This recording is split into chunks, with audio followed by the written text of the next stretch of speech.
Bobby Chemmanur international jeweller. Kalpakanchery government vocational higher secondary school ground നവീകരണ പ്രവൃത്തി അന്തിമഘട്ടത്തിൽ. MLA Kurukkoli മൊയ്തീന്റെ ആസ്തി വികസന ഫണ്ടിൽ നിന്നും 1 കോടിയോളം രൂപ ചിലവിട്ട് നവീകരിക്കുന്ന സ്റ്റേഡിയത്തിന്റെ പ്രവൃത്തി സെപ്റ്റംബർ 15-നകം പൂർത്തിയാക്കും. കൽപ്പകഞ്ചേരിയിലും പരിസരങ്ങളിലുമായുള്ളവർക്ക് കായിക വിനോദത്തിനായി സ്റ്റേഡിയം തുറന്നുകൊടുക്കും.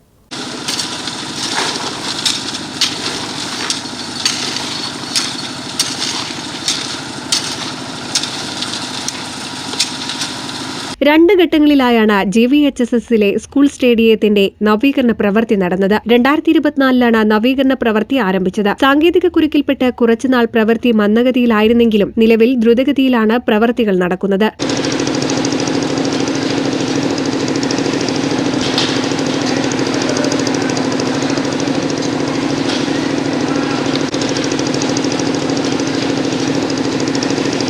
എംഎൽഎ കുറുക്കോളി മൊയ്തീന്റെയും കൽപ്പകഞ്ചേരി പഞ്ചായത്ത് പ്രസിഡന്റ് MP സാഹിബിന്റെയും നിരന്തരമായ ഇടപെടലാണ് പ്രവൃത്തി വേഗത്തിലാക്കിയത്. സ്റ്റേഡിയത്തിന്റെ ചുറ്റുഭാഗം സീവാളും ഡ്രെയിനേജുമടക്കം ആധുനിക രീതിയിലാണ് സ്റ്റേഡിയം നവീകരിക്കുന്നത്. ഫുട്ബോൾ പ്രേമികൾ ഏറെ ആകാംക്ഷയോടെയാണ് സ്റ്റേഡിയത്തിന്റെ ഉദ്ഘാടനത്തിനായി കാത്തിരിക്കുന്നത്. കൽപ്പകഞ്ചേരിയിലും പരിസരങ്ങളിലും ഉള്ളവർക്ക് കായിക വിനോദത്തിനായും സ്റ്റേഡിയം തുറന്നുകൊടുക്കും.